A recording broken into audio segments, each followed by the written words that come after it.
In his book, The Outermost House, author Henry Beston wrote, "We need another and a wiser and perhaps a more mystical concept of animals. Remote from universal nature and living by complicated artifice, man in civilization surveys the creatures through the glass of his knowledge and sees thereby a feather magnified and the whole image in distortion. We patronize them for their incompleteness, for their tragic fate of having taken form so far below ourselves. And therein we err, and greatly err. For the animal shall not be measured by man. In a world older and more complete than ours, they move finished and complete, gifted with extensions of the senses we have lost or never attained.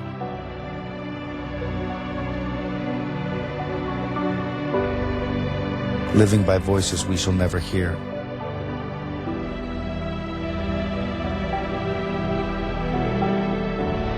They are not brethren. They are not underlings. They are other nations, caught with ourselves in the net of life and time, fellow prisoners of the splendor and travail of the earth."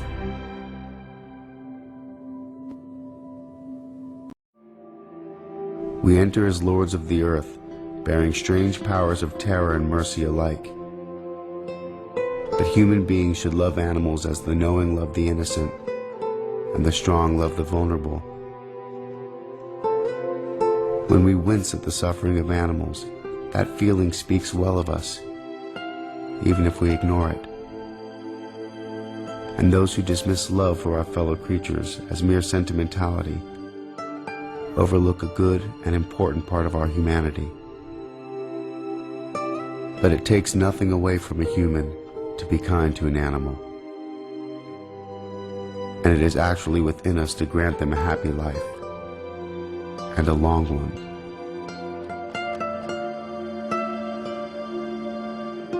On the heath, King Lear asked Gloucester, "How do you see the world?" And Gloucester, who is blind, answered, "I see it feelingly. I see it feelingly." Three primary life forces exist on this planet: nature, animals, and humankind.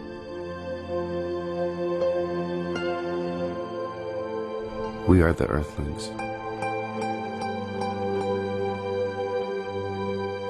Make the connection.